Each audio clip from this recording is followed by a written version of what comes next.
Hey everybody, welcome back. I hope everyone had an amazing weekend, and let's get back to our missing women. Just a little over a month after Trudy's abduction, 30-year-old Cheryl Ann Kenney was working the night shift at the Quality Convenience Store in Nevada, Missouri. It is about 80 miles or an hour and a half away from the gas station where Trudy was taken.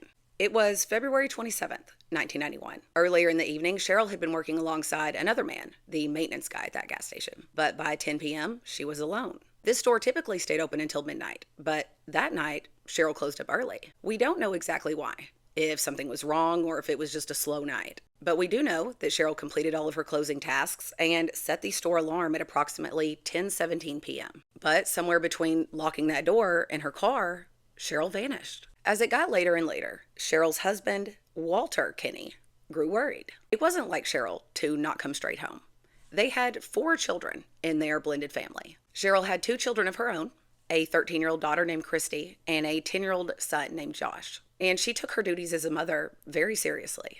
Finally, Walt hopped on his motorcycle and he went to look for Cheryl. When he got to the store, he found it locked up, and Cheryl's 1988 Plymouth Grand Fury was sitting where she parked it. Walt drove around for a while looking for her, and he stopped by the home of her friends and family that lived nearby, but Cheryl was nowhere to be found.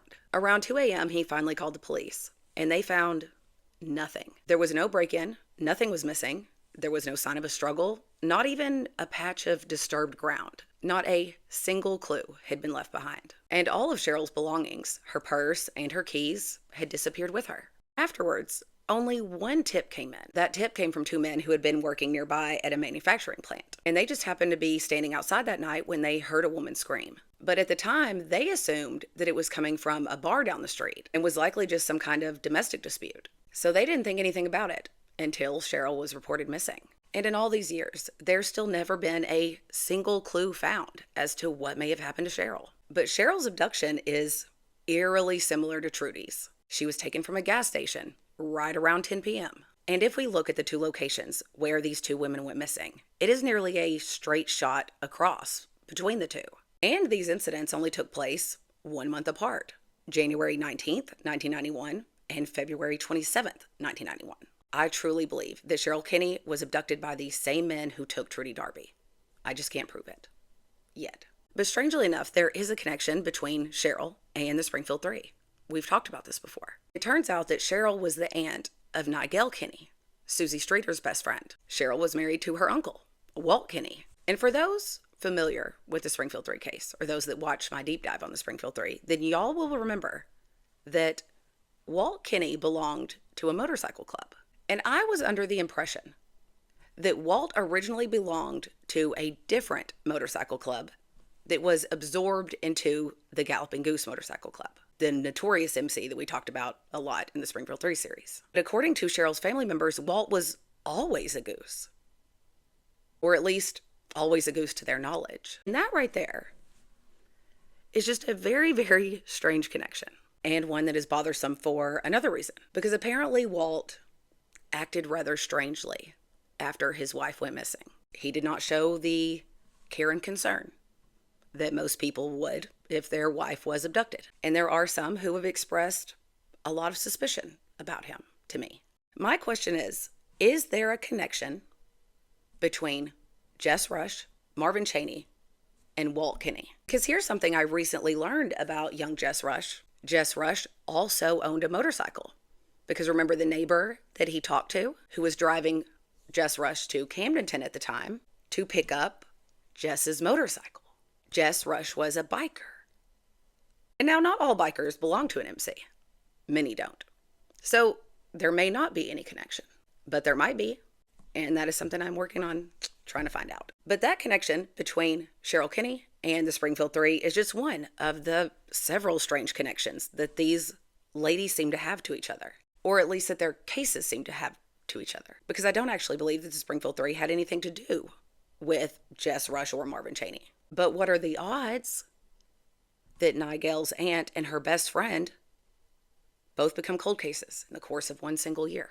Bless her heart, man. I hate that for her. I can't imagine how that must have felt. But this right here is the grand total of information I have on Cheryl Kenney.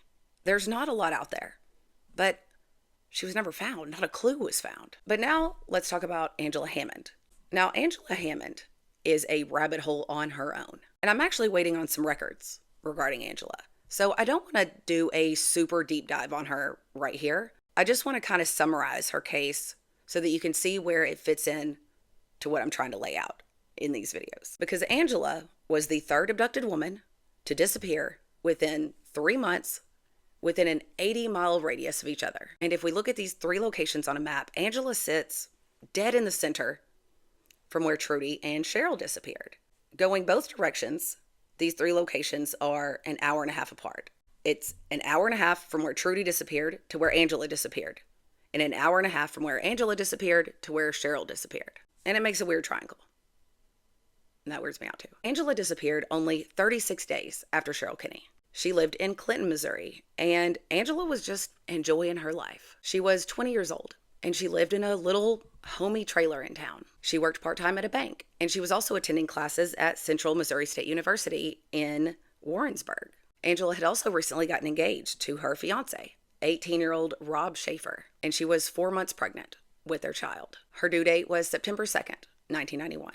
But on April 4th, 1991, Angela was hanging out with her best friend Kyla. That day, Angela attended a barbecue at her mother's house, and that night, her and Kyla were cruising the town square, which is where most of the teenagers hung out in the little town of Clinton. Rob, her fiance, had to babysit his little brother that evening, so he was not with them. But he had told Angela that he would head over to her house later. Now, there's some confusion.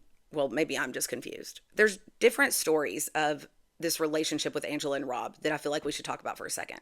So I thought I was pretty familiar with the story, and I was always under the impression that her and Rob lived together, or maybe were about to live together. But when I was reviewing all the articles and all the information again, came across an article that mentioned how Rob's parents did not really approve of their relationship. Remember, Angela was 20, Rob was 18, and they were having a baby.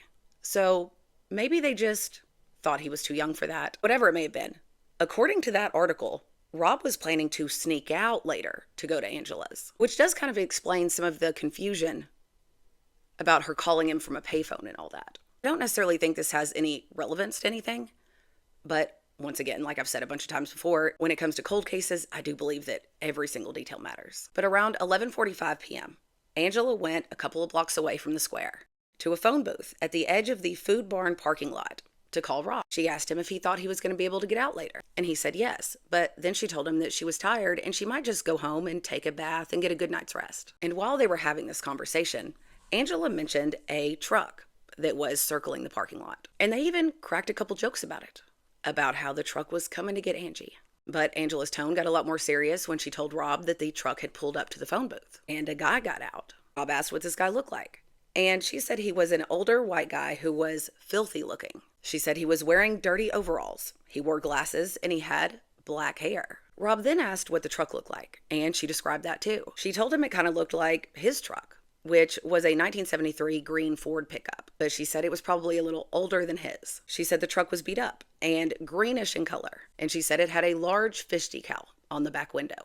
Angela told Rob that the guy went to the other phone booth, and then he went back to his truck, and he seemed to be looking for something inside with a flashlight. And Rob suggested that maybe this guy was waiting to use the phone. So Angie, being polite, called out to the guy, like, "Hey, do you need to use the phone?" And the guy replied no, he'd try again in a minute. So Angie and Rob continued their conversation for a few minutes, and then Angie told him that that guy was walking back up there. And then the very next second, she screamed. Rob heard the phone clatter as it dropped, and then a man's voice came on the line and said, "I didn't need to use the phone," and hung up. Rob immediately dropped the phone, ran for his truck, and sped towards that parking lot. He only lived a couple blocks away, and he was on 2nd Street, about halfway between Clinton and Ohio Street, when a truck passed him. He initially thought this truck was yellow, but then he heard Angie screaming his name out the open window. So Rob whipped that truck around and he started chasing that old Ford that was carrying his fiance.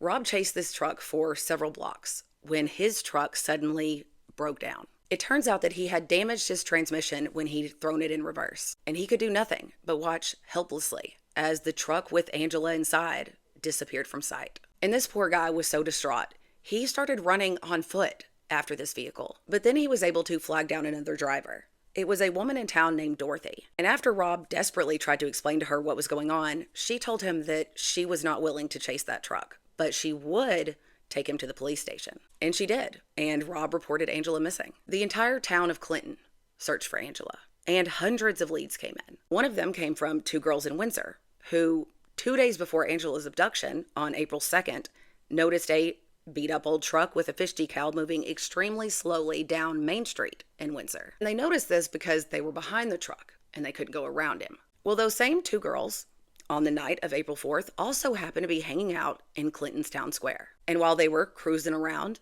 about 11:30 that night, they noticed a girl in a phone booth and they thought it was one of their friends. So they pulled into the Food Barn parking lot and they noticed that same truck they'd seen in Windsor 2 days before parked there. But they were obviously at the time more focused on the girl. And when they realized that Angie was not who they thought she was, they pulled away. But they did catch a glimpse of the guy in the truck. But all they noticed at the time is that he was wearing a hat and he had longish black hair underneath it. I believe these two girls is where the suspect sketch came from. But that man in the old green truck with the fish decal is believed to have been in his late 20s, early 30s with black hair. But other than that description, he remains a mystery. But like I said, there's been a ton of theories. And that also means a ton of rumors. But y'all know how I feel about the rumors. Sometimes there's legit information inside of those. So I always listen to the locals. And it is interesting that one of the top theories, even way back when, was that maybe Angela was abducted by accident. Which, how does a person get abducted by accident? Well, a case of mistaken identity. And it turns out that actually did hold a nugget of truth, maybe, because while very little official information on this investigation has ever been released, on the 30th anniversary of Angela Hammond's disappearance, police released a bombshell of new evidence. Apparently, this very strange and creepy letter that was formed with cut and pasted letters like an old school ransom note was sent out the same day as Angela's abduction. And it traced back to the Lake of the Ozarks region. At this time in 1991, the police were conducting a big drug sting in the Lake of the Ozarks. And in the court process of all of that, a confidential informant's name and identity was revealed. And this creepy letter was addressed to that informant's estranged wife. And it had that guy's confidential informant number on the letter. And here's the kicker of all that. At this time, in April of 1991, that man's wife and their daughter lived in Clinton, Missouri. Their daughter's name was Angela, and she looked a lot like Angie Hammond. So there is a very real possibility that the abduction of Angela Hammond actually comes down to a case of mistaken identity. Now, why police would wait 30 years to reveal that is beyond me, but that is good to know. However, there are also other theories and other rumors. And interestingly, some of those rumors could actually loop back to that creepy letter. There are rumors linking Angela Hammond to Wendyville. We talked about that in the Wendyville series because of this truck, the old beat up Ford on James Phelps' property, which, according to a girlfriend of Timothy Norton, that truck once had a fish decal in the back before it was smashed. And another thing I learned, that on Moon Valley, very close to James Phelps' cabin, there was another confidential informant tied to that same sting in the Lake of the Ozarks. And we know that this guy, the confidential informant, was estranged from his wife and his daughter at the time. The wife and the daughter lived in Clinton. He did not. But it looks like there could be a small chance, because we don't know who this informant is, at least for sure, from the authorities. But it's possible this guy actually lived in Dallas County on Moon Valley Road. What would be the freaking odds of that, huh? Now, don't take me to the bank on that. I don't know if that's true. That is rumor. However, it's good to keep in mind. There's other possibilities, too, that don't involve Wendyville. For a while, investigators considered a serial killer named Kenneth McDuff. And there's also some interesting information I received, which is some of the records I'm waiting on, that could tie her to a man in Smithston. But we'll talk about that more later when I have more confirmed information for y'all. And I also received an email over a year ago, and I've never been able to fully shake that email from my mind. And I've decided that I would like to share it with y'all now. I'm just going to read y'all the important part in order to protect this person's identity. And I will warn you, it's disturbing. So here we go on this email. In 1992, this lady was working in a saloon in West Plains. It was deer season, and that particular evening was very busy, and the place was full with visiting hunters. A guy walked up and ordered a shot, and as she was pouring, he asked her if she'd heard of the girl missing from Clinton, and then asked if she knew what happened to her. She said, thinking he might be some drunk undercover law enforcement on a hunting trip, I said no, but Oprah Winfrey had her parents on her show, and they said she was pregnant. He got very angry and said that wasn't true. And then he told me she was ground up and made into sausage. Keep in mind this is a crowded bar and the conversation is happening amid a ton of people. Then he asked me if I know where the Springfield Three are. I said no, and he said they were at a farm and would never be found. He then looked at another guy and they both turned and left. And this lady said that this guy had longish black hair, and she also said he wore a very distinct hat, a cowboy hat with a striking fanged rattlesnake on the hat band. That is a very distinct hat. I feel like that's a noticeable hat, like a hat you would remember. So, do any of y'all happen to remember a guy with black hair that used to wear a hat with a rattlesnake on it? That would be good to know, because this is a weird email. And I'm not trying to tell you that any of this information is true or factual.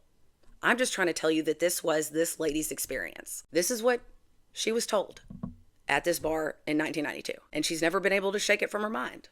And I don't blame her, because now I can't shake it from mine either. But it does interest me quite a bit that the man who was said to have abducted Angela Hammond was said to have longish black hair, and so did this guy. I also find it interesting that Marvin Chaney's hair was black when he was young. And remember when he abducted Trudy Darby, just a couple months before that, he was also wearing overalls. The guy that abducted Angela was also wearing overalls. And I also find it interesting that that guy at that bar was with another guy.